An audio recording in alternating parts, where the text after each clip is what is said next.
changing rosters throughout the past year or so.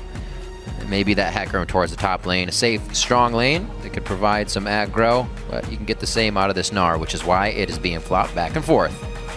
Yeah, trying to decide. This can give them much more bottom lane ganking threat, especially against an immobile AD carry like Ashe for Doublelift. A lot of stuff is going to be able to single him out and go for him, which means the rest of CLG will have to pick up the slack behind him if Doublelift gets focused. Well, we will see. Core JJ may want to go aggressive here with Kiwi Kid. Like to see how Zion Spartan and Gamsu handle it if we get the lane swap coming into this one. It's going to be difficult for both of them if they just have to kind of go around with Xmithie and a Zingy. Also looking at those two junglers too that didn't exactly make an impact for their teams last year, maybe trying to do so this year. Xmithie kind of had a bit of a falter at the end of the season, and a Zingy as well. Kind of looking for him to really bloom. Yeah. CLG still confident in Xmithie's mechanics. Yep. Standing behind their jungler despite a ton of community criticism at his play in the playoffs. Zeke Slow as well doing pick spans for them right here. Well, the coaches are ready. That means the players are more than ready to get on the Rift, and we're going to be heading into Game 3 soon. So start sharing your picks for this match on Twitter. Send hashtag CLGWin or hashtag DIGWin to @LOL Esports as usual, and you'll be seeing how your vote counts in just a little bit at the bottom of the screen as we get into this third firefight going on in the day. The North American LCS Summer Split Game 3 here for 2015 going live. And it is going to be CLG versus Team Dignitas. We'll see what Pole Belter has in the mid lane for CLG and what Dignitas has done during the break to make this a better team. Yeah, and speak back to Team Dignitas a little bit as well. Gamsu and Core JJ plus Kiwi Kid in the laning phase were actually really strong throughout a lot of the LCS split. It's just they couldn't ever really quite bring the team play together. So that's basically what I'm going to be looking for here. Yeah. Does Team Dignitas still have those strengths in the laning phase? And how well can a Zingy work with the rest of the team now, especially when he's in this mismatched early game power jungle matchup against a very aggressive Lee Sin and Xmithie, while Zingy tries to farm up until 6. Ooh, Gamsu, some nice dodges there, making sure he doesn't get hit by anything, but they have the vision. Afromu gives a little laugh on the cow. So everybody's going to get their deep wards that they want this game. It's all about how that actually is played out. That'll be seen, and it will see anybody. Same with that one. We have seen that people can sneak by if you don't place it deep enough. You try to hide your ward, but teams just give up on that. Nobody's going to be taking it out by the time it gets there. Yeah, this is the early game deep warding that you would expect that we didn't see in the TSM Cloud9 game. TSM Cloud9 game, they let one team do it, and then Cloud9 didn't sneak in the backside. Yeah. Here, Dignitas takes the bottom side of the map. CLG takes the top side of the map, and this is the CLG game, honestly.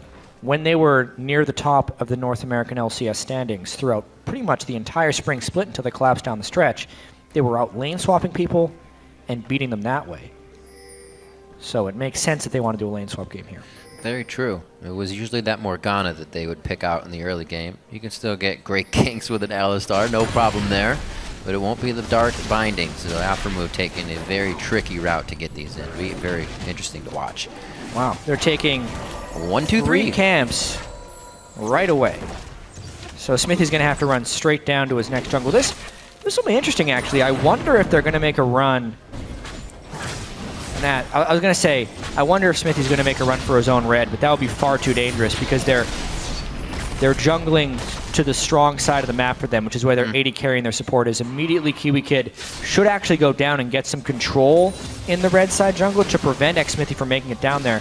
And here we go. They're going first gank for Shifter. Yeah, they may actually just do what you were saying, chat, with the power of Zion Spartan and Xmithie as well, but they knew they would run into a bit of back and forth. However, this might give him the pressure for his red, or at least the 2v2. No, there's that power you're talking about of the duo bot lane. Here's Kiwi Kid. Yeah, not with Alistar still sitting in the top lane. That too. I'm actually curious there. Even though Gamsu was near the gank in the mid lane, I don't think he was ever revealed. So Aftermove's actually just been waiting up in that top lane, toying with him, basically trying to fool Dignitas into thinking that it's just a solo Ashe up there, and then surprise Alistar in a brush. for the last 3 minutes. But Aframu's really playing a lot of League of Legends right now. Finally moving 2 minutes after sitting in the brush. He was grazing. Give him a moment.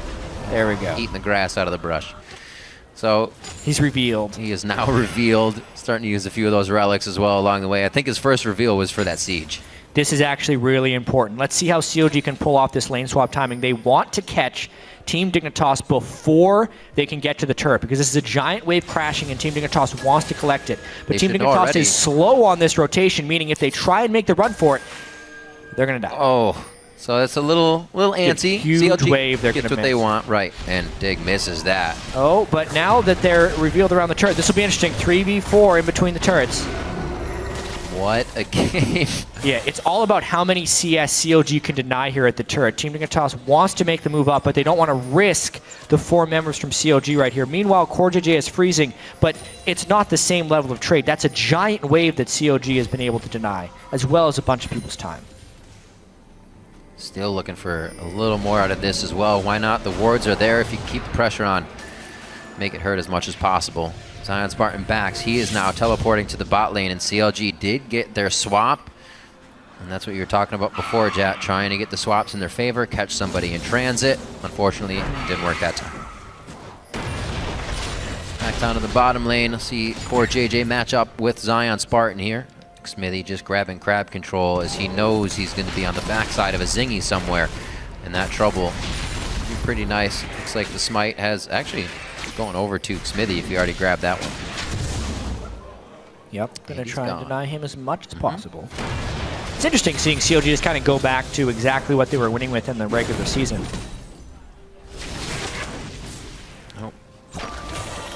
No auto after. Volley didn't stick on Gamsu, so no crit there. But you're right, just to kind of push everything to the waist. It's weird that they went away from it, I think, in the first place as well. It worked for so long, and it was the way they won games single-handedly. Yeah. Well, there were several, I'll call them novellas, written by CLG or former CLG members during the offseason. Yeah. Tons of infighting, so a bunch of reading to do if anyone wants to know the inner workings of the CLG team. But we'll call it drama that happened online. So it's very interesting to me after reading all that the way CLG comes back is almost exactly the same as the way they were winning in the North American LCS spring split that they went away from in the playoffs. And then they're just like, you know what? Why did we ever change? We're just going to play these ways. Slightly different champions here. Kog'Maw mid, Ashe AD carry. But as far as the early game lane swapping game that they were so good at, they're just doing it again right here. Maybe Pobelter is that dynamic that now offers a little bit more aggression or unmeasured ability. Link would always get his roam on, get a few kills, but I see Pobelter, best set in A, doing that a little harder sometimes. And we'll see if it pays off for him. That was the switch they made. Like we said, they also have Huhi to put in that mid lane if they do decide to do so, but many think that Pobelter has the higher skill cap there. 45 to 41 so far against Shifter, not too bad in the mid lane. We saw Incarnation take quite a beating and still do well, but staying even in CS is going to make this Kog'Maw hurt quite soon. Yeah, this matchup in particular does actually favor Azir early. Azir can shove in early on and force Kog'Maw off a lot of CS. Once Kog'Maw gets level 6, he can start to equalize because then he can start shoving back. The fact that Pobelter's okay in CS actually means he's winning that lane. Being up 4 is actually being up about 10 more than he's expected to be up. Well, yeah, he's supposed to be down, and he's actually up. Right. So backing from both junglers. Looks like they will be able to get their Trailblazers just about readied up. We already see that Zingy is back into the jungle, but he hasn't been able to provide too much other than defense for the team so far. It looks like they're allowing CLG to kind of have this upper hand. Yeah. Maybe it's to stay safe. Just let him level. It's not hurting him too much. Yeah, honestly, Zingy just wants to farm until 6. Right. And Xmithy hasn't done much to shut him down. They had the nice little lane rotation early. But beyond that, Zingy is out-experiencing the Lee Sin and still able to hand his blue buff off to the mid laner. Therefore, the Team Dignitas, let's hope we get a good team fight with a level 6 Annie and a level 6 Sejuani before Lee Sin can run them over, is working quite well. Only a few bits of the early game when teams were walking back to their lanes and figure out where they were going. Did we see that aggression towards the middle? It seems like Dignitas has kind of gotten everything they wanted out of invading there. Now that we're matched up in the top lane, it's not duos, it's support and top laner versus Doublelift and Aframu now. We'll see what happens with Core JJ getting all this free farm to himself. He actually is down in CS. With a little bit of aggression that he found there from Zion Spartan. So slow game right now for Dig, and they keep getting found out here from CLG, which is going to make everything they do just the right thing in these next few moments. If they can put these pieces in place, the ganks are going to be so much easier when you know where Zingy is. Yeah, as long as they arrive beforehand, because I mean, Zingy has done it. He's made it to level 6 already. Not super early, but not tremendously far behind Xmith. You can't really look at the clock in the game to judge that, because when you do lane swaps, oftentimes your experience is heavily delayed. Yeah, pretty subdued early game here from both teams, and that does favor Team Dignitas, at least a little bit. The Ashe and Kog'Maw have great late game scaling. It's really just Lee Sin who's not great late game. So overall, the team compositions, you could argue a couple different ways for which one is better late. Honestly, if Pobelter gets going enough and Doublelift gets his items, CLG could actually have the better late game here, which might explain their relatively passive play despite having the Lee Sin. So how about that poke? We saw how much it hurt Incarnation when he couldn't get his blue, so hopefully that starts going over Pobelter soon. A lot of variables there for that mid lane Kog'Maw, so he can get to the late game safely, and we'll see if CLG can protect him. That's what people said they've learned about playing on CLG, is to protect people, mostly the AD carry, as it comes to be, but it could work all the way around. Putting on that Ranger shot, able to get a few extra bullets in there, and didn't have too much slow. So only a crit shot, couldn't get back to him again. And seeing that new Ashe go to work, and we'll see if Doublelift can put up some big numbers here as we get into the late game. Still waiting for this initiation that they have, whether it's Aframu to fly in, then an arrow, then more lockup from Zion Spartan. They have a lot of potential to keep somebody in place with this team. Yeah. Good CC on both sides, actually, so we could end up getting some pretty bloody team fights. You see Pobelter being able to lock people down. Afraid with that cleanse already, summoner spell. Shifter brought it as well. Both of them know it's going to be difficult in these fights to keep moving and keep away from the enemy. Yeah. Have to touch on the CS at this point in the game as well. The thing that CLG excelled at more than any other team wasn't necessarily just CS at 10. It was CS differential at 10 between the bottom and the top laners. That's usually what most teams have to do, is in a lane swap situation, is they sacrifice one for the other. But what CLG would almost always tend to do is just do the trade straight up better. So CLG is sort of sacrificing Zion Spartan's farm for Doublelifts, but the differential between Gamsu and Zion Spartan is almost 30 at this point, and Doublelift also has a differential. So as far as lane swap farm goes, CLG's around plus 40 in overall gain in the first 11 minutes. Very, very well played. We've heard Zion Spartan in interviews before saying it's a privilege to be able to get that CS. Now that he's in a 1v1 lane, I'm sure he's smiling ear to ear, as that privilege is quite easy for him. Also, awesome hawk shot by Doublelift, seeing that big wave build up in the top lane, saying this could be dangerous. I wonder if anybody's around us. And he actually finds a Zingy over at his Krugs. Very nicely done. Giving more information over to Smithy and the rest of the team to play this one easy. Also gives Zion time to get up here, make sure they don't have control over Dragon before CLG does. Perfect. Haha. Got the ward. Interesting moment of the game here for sure. Looks like we're seeing both teams look at Dragon around the same time, as you were saying. So the top laners moving top lane with their teleport.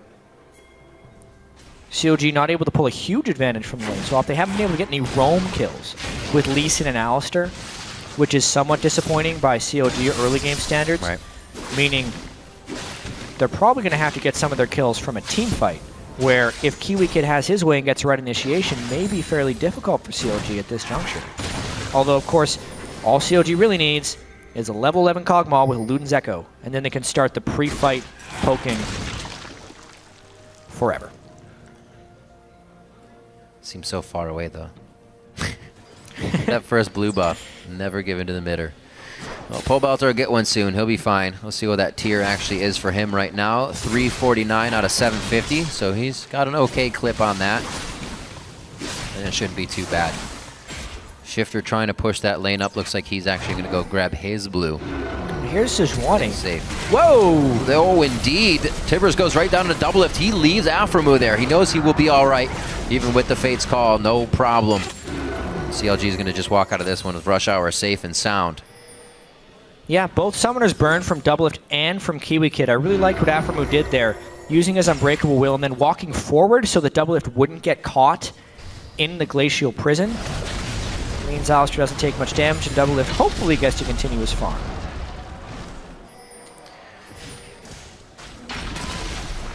Oh, Shifter finally gets his blue. Thought he would have to go down bottom lane to help with that little tussle back and forth. Another game, though, without kills coming into the early part here. Teams are very, very safe and measured as they come into these. Never really wanting to give anything up, maybe afraid of a bit of a mentality tilt that you'll find at the beginning of the season since you haven't played too much and you're really not in the flow. Who knows? There's a lot of variables as these teams come in. Oh, he flashed straight into it. This is where the CC gets piled on. And as I say, it's a tempered game. First blood comes from the Ash Arrow of double lift and the kill to Xmithy. Flash sideways, man. The arrow's going to keep going in a straight line. It's not going to juke for you. That moment when you wish Kiwi Kid could Fate's call you too? Yeah. Can't work. Please help. That was just poor flash there by Core JJ. CLG gets the kill. First blood ends up going to Xmithy. I'm sure CLG would have liked to have that over on a double lift. But now that they've been able to pull a kill in the bot lane and get a turret, it's time for some crowd control. Trying to see a little movement from Gamsu there. I thought he was hauling ass all the way down to Dragon. I thought it would be weird. They're down numbers, but he stays in the top lane. Looks like he's just putting a ward down towards Crab. Oh, they're a little too antsy in the pantsy. He misses the last soldier. Zingy flashes over and just bops him on the head with the flail. Kathy in surprise will not hurt Shifter too bad. He stays in lane. Yeah, nice knockback there by Shifter. Pobelter, as a Kog'Maw with the Luden's Echo, never has to get close enough for that to happen. But he was getting a little greedy with his CS, and Shifter did a very nice E-dash move where he queued as he was in the air for the extra extended range. Surprised Pobelter and ends up getting the kill. The Banana's ear. Oh. We need a great word for that. We do. Banana's ear is pretty half-assed. Banana's ear. We'll come up with one. We'll get it. We'll get it. Maybe Banana's ear is the best we'll ever do. Maybe it is. We see a Zingy was just heading towards the top lane, trying to just be present in every lane for his team right now. And with that, he may have given up more pressure here than he wanted, but Kiwi Kid and Core JJ are on it, I think. Smithy's actually just taking these shots. He really wants it. He's like, come on, guys, help me with Dragon. There is Sejuani ultimate up. Danger Dragon right here. Aframu's ult back up again. They put Kiwi Kid into a bad spot. Fate's called out, and that's only for safety. You don't think he's going to be thrown back in. Oh, they threw Kiwi Kid backwards. Kind of saw the camera catch it there for action play, and it was the Dragon taken down. Went over to a Zingy. Very nicely done.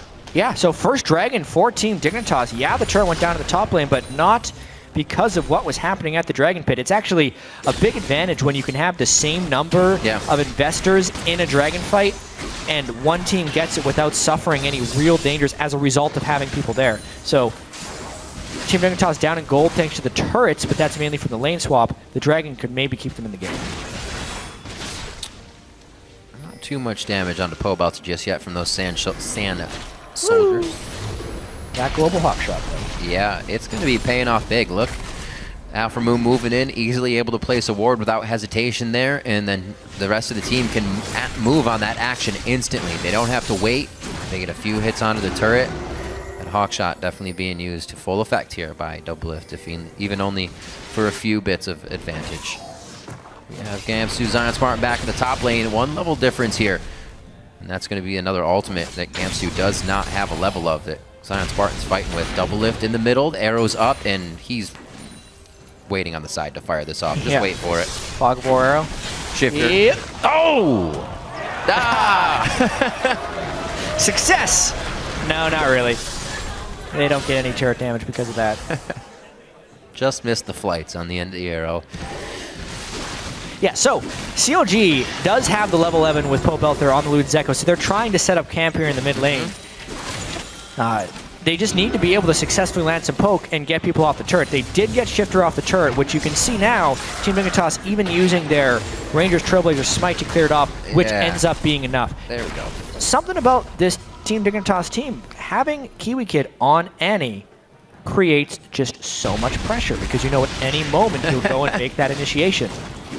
It's literally, if you didn't pay attention to any other flashes in the game but only his, I think you'd be all right. You have to know when it's up. He's going to dive on you. I think we've heard in his interviews before, like, yeah, I have mobility boots, I'm going in. That's not a good reason to go in. Kiwi Kid will almost always be the first one to pull the trigger too. So that's why Annie is so good, since it's an almost unmissable ultimate flash to instant cast Tibbers, which creates the stun. And then everyone else will follow up after that. And instantly upgraded to distortion boots as well, so he can do it over and over and over again. 19 minutes on the clock and only a kill apiece between these two teams. And those are the junglers. Getting a little greedy here for themselves. That was a flash kill from a Zingy that was helping out Shifter and Pole Belter in a 1v1 in mid lane, and we saw Xmithy himself help with that kill in the bottom lane after Doublelift was able to hit the arrow. So both fights have gone to somebody else off of not even their own fight. It's always been the counter engage that really came into play. So blue buff over to Shifter. I believe Pole Belter just got his. Unfortunately, they couldn't get it while they were pressuring that mid turret. They just didn't have enough to relieve the pressure and come back. So we'll see how it works now that they can do-si-do with those blue buffs in mid lane. Round 2. Oh! Go forward! I should say out of his turret aggro into CLG's aggro, and that hurt. Well, that's exactly what Shifter had already done to Pole Belter. That was the window for the Banana's Ear move where he gets behind him and hits him back with the wall. Right. But as it comes, an arrow flies through. Just really unlucky timing there for Shifter, and it cost him his life and maybe 2 turrets. Doublelift able to stay on that nicely. The next minion wave actually just falls in line, and they're able to take that. Like you said, 2 coming up for those kills as well. 4-0 in turrets, 2-1 in kills. Gamsu looking to put the first stamp down for what Dignitas has grabbed here on this map. And it looks like he'll get it. He might pay with his life if they decide to pursue all the way, but they have to know they have their own guys on the back heel here. Yeah, 4 turrets to 0. The CLG rotation's very strong right now. Oh, and God. he hasn't even been able to finish this turret. Still 4 turrets to 0. Wow. No way. Oh, Afromu. Save the turret. It'll be down. They'll come back and they'll be able to hit it. One health! 1 health. Anyone. Just blow on it. I missed. You have to be in the game. They changed the screen. Yeah. No, I missed. That would have worked. Oh, okay. Fair. So Gamsu's back. Also with Ignite in that top lane. Wasn't able to use that throughout the entirety of his laning phase because he had Kiwi Kid there. And he was behind trying to recuperate that CS. Hopefully finalizes a few kills that will be pivotal for these upcoming fights, though. Haven't seen too much pressure from anybody but that first bit of a Zingy ganks. Yeah. COG not giving windows for Team Dignitas to go after them. And now rotating for turret number 5. Gamsu not there. Will have to teleport in if he wants to stop this one. Oh. Watch out. Grabbing a little Why aggro. onto Afromu? That just doesn't make much sense. Why onto Afromu? Indeed. He can just break that crowd control immediately, and they're onto a Zingy, making sure if the tank is dead, everybody else is going to pop immediately to this team, especially since Pole Belter can start to living artillery the squishy targets on the outside now. Of all the targets with flash tippers up when defending a turret, the guy you can't kill because he's immediately going to break your CC and then take 70% reduced damage. CLG really harassing down these turrets already from the Luden's poke, as well as having the Ash poke. These guys just siege monsters, and still Gamsu not teleporting in. This is an inhibitor turret going down. 6 turrets to 0. 22 minutes in, Jat. Absolutely crazy play. This happens when you have full map control. The pink wards are forward for CLG. The hawk shots were in the right spot. The arrows from the Fog of War doesn't let Dignitas engage from anywhere. And we'll see if Zion Spartan goes down here. Gamsu flies in, but he only has about 10% mana as he gets into the core of the fight. Can't do much from that point on. JJ out with Kiwi Kid on the backside as CLG still kind of just able to spit in that damage from long range. Jeez, and then when Gamsu actually does teleport in, it's after he's shoved at the bottom lane, so still 0 turrets for them. Oh boy. AP Kog'Maw burst. Oh, Shifter. There's a lot of scary things happening right now. Oh, he took... Shot right through the soldiers. right through the shields. Oh, he was too close. Yeah, CLG just took such heavy control of this game, mainly just by trusting in the power spike of the AP Kog'Maw right here. They pushed through so much.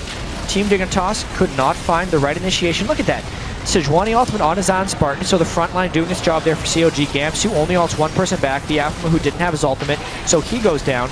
But CLG sticking strong, knowing their compositional strengths, taking the turrets because of their early lane swapping supremacy, and just playing this game very well. He tucked his tail in on that one. Oh! Of course there's going to be more crowd control. Look at this team. You still have Arcane Smash as well. There it is. Slows him down a little bit more. And with Aframu's cooldown, it's like you got a Malphite ulti coming in the next few seconds. Boom, boom if you need it, but you don't, because bang comes from Zion Spartan. It's pretty remarkable that CLG still hasn't given a turret up to Team Dignitas. That guy in the top lane's got 1 health. Gamsu keeps trying down that bottom lane, but now CLG has control. Look at the giant minion waves in the top. With super minions, you're not going to push that down back. And CLG just valiantly defended the bottom one, plus the dragon control for their first dragon into the game. Not their priority. Their priority has been turrets before anything else. Oh, it's their first dragon. I was like, dragon number 1. That's right. They have actually just pushed too fast in this game for there to be that many dragons even spawned yet. So the second dragon of the game goes down. That's going to be coming up at about 30-40 for the next try in these teams, as they are both at 1-1. Really no advantage to come from that just yet. CLG is looking to grab that off of this next outer turret to drop the last one before the inhibitors are left. Slowly but surely. Another minion wave is quite far behind. Smithy actually looks like he wants to get behind this turret real quick. He's going to be seen out by Gamsu, though. Yeah, this is a very potent siege. They already have super minions pushing in the back. Gamsu doesn't have his teleport up. CLG just knowing their power spike perfectly right now. They also have Aegis completed onto the Alistar, Frozen Heart, so they have the ore items required. Double item power spike for Doublelift as well. Like, everything is timing just right here for CLG, and they're just gonna wait for Dignitas to jump on them, or wait until they can get initiation. I mean, he's dead before he jumps in. Gamsu died on the way in pretty much. They are able to grab Doublelift on the backside. Shifter gets his target. Now he's 1v1 Pole Belter, but it's only a few shots for Belter to take those kills for himself. And it actually goes over to Zion. They are making sure Pole Belter is not alone in these fights ever. And it helps to keep him alive as well. Only Doublelift goes down for CLG. Still nice dive in there by Shifter to get it down. It's just not enough to save the turret. Not to mention they have a Nexus turret taking significant fire inside their base. Still doing what they can. Dignitas' initiations look fantastic, but they all get shut down so quickly now due to the power of CLG. Gamsu's ults are right through the core of the team. Shifter can get where he wants, but they can't last long enough, unfortunately, at this point with the damage CLG has done. That inhibitor turret will stand, but not for too long here. It was 26 minutes in, and it's 8-3. About a 9,000 gold lead right now by CLG. Yeah, taking another look at this one. Doublelift does end up getting hit a few times by the soldiers. Gamsu, you can see they're desperately just trying to get to the back line. And the back line is Doublelift and Pole Belter. Shifter gets right in on a Doublelift, finishes him off, but then he's actually dove beyond the range of anyone else on his team. There we didn't actually see Kiwi Kid get the anti-ultimates. He hasn't been on point with his anti-ultimates this game. One onto Alistar before. Look at that thing fly. Majestic. Very nice. Good follow. Meanwhile, everyone from Team Dignitas is just in the jungle. CLG looking for the Baron grab. Pretty much just walking Dignitas into this section and taking what they want when they want it. I don't even know if they're going to get Dignitas to come out of the base, though. They may have to just go right for the win here. And they've done a great job. It wasn't exactly how they started. They did do the lane swaps, but they weren't worried about the picks. They were worried about what Dignitas did when they got to the lanes on the lane swap, and then they attacked. A little bit different, but all along the same. CLG getting what they want. Aframu keeping the smiter away as best he can. Oh, man. Can't smite if you're not in the pit. Very nice Ash Arrow to come through and lock down on that Baron smite. Smithy's going to go right by, almost hitting this. Knows he has the vision, but does not have the range.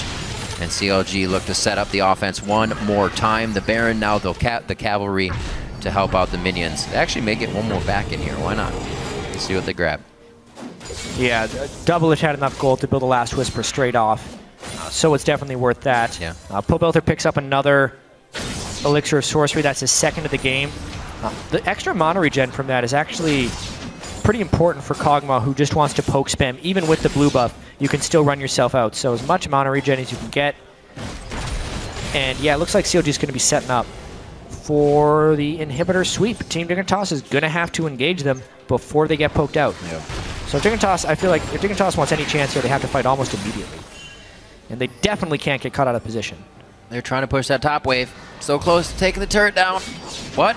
Oh, right by. Can't do much to get out of this one. It's a flash in from Aframu as well. And Core JJ is just completely caught out of position. Cannot get help from Kiwi Kid. You saw the team saying, try to get out of this if we can. It's not the fight we want to take. And it was not a fight they wanted to take. Yeah, now 3 people down with Baron buff and a wave in the mid lane. This could be CLG's game. Aframu with the ult on, able to just take the complete laser from the inhibitor turret as it shreds the resistances. It's going to be all right. He's a big mean cow this game. Beautiful scores across the board for CLG here. Coming out with Pobelter in the mid lane seemed to work out very nicely against Team Dignitas with a few quick lane swaps in the early game, and that seemed to right everything for CLG to come through. Now Gamsu gets hit. They want to clear the last few members of Dignitas off the rift before they clear the Nexus. That's at least going to be 2 more, or 1 more I should say. Gamsu got out alive with his life as they started the Nexus turrets. Yeah, they're out of super minions right now, though. I wonder, there's respawning and a home guard Hecarim coming after them. This might not be over yet. Fate's call, Annie's in, Annie's out, Timbers goes down. They are able to get a nice dodge out of that. Quickly safeguarding in, Xmithy saves himself, but getting out of here with Baron will be nice. They can get maybe 1 last push with some minions. It's wearing off pretty quick. Maybe double lift here in the bottom lane. Yeah, another dragon to come up just to be completely safe, you know, for the extra turret damage, because clearly why not? They haven't killed enough turrets already in this game. One thing that's interesting about this is last split CLG had a pretty remarkable record against teams in the bottom half of the standings, but then didn't necessarily beat all the better teams. Here we go, though. Shifter, sneaky little flash. Looks like CLG's going to get Dragon number 2. Basically, coming in with their lane swap strategy, like we've known that CLG is able to do this to teams. They can out-rotate them, maybe not to this 8 turret to 0 level, especially against Team Dignitas, a team that did no roster changes in the offseason and should be fairly well coordinated. So at least with the roster change here, no longer Link with Pobelter, especially Link doing a lot of shock calling. Right. We're kind of seeing that CLG can still do what was making them CLG last split, at least from the rotational standpoint. Absolutely. The core still lives there in the fundamentals for these guys. Yeah. Know how to execute. Exactly what Team Dignitas couldn't have happen, CLG knew would be great to have happen, so they rotate a little bit early, get a couple quick kills, 3 to be exact, and, you know, 2 inhibitors down, couldn't quite get the Nexus turrets. Baron buff ended up running out, but if they're patient, they can end this game. Really great job by CLG to keep their composition in a way that all of the crowd control is working pretty much instantly. We saw that kickback of Shifter instantly towards Aframu, and then it was Zion Spartan. 1, they're positioning for it, and 2, they're not stacking the crowd control. So it works out. It's nice. See what they can get out of this one. Zingy goes in. He goes down quick, not even able to get the ult out there. Thought the team was following behind. Luden's Echo blows up and hits Kiwi Kid as well. They're all very low. Double Lift getting the double kill on this one, and it looks like he'll pick up 1 more as the bag of chips. They go on to the Nexus turrets. They did not lose a turret this game defending their base, and Counter Logic Gaming are going to come up with their first win on the summer split. 16-3, 32 minutes in. CLG takes down Team Dignitas.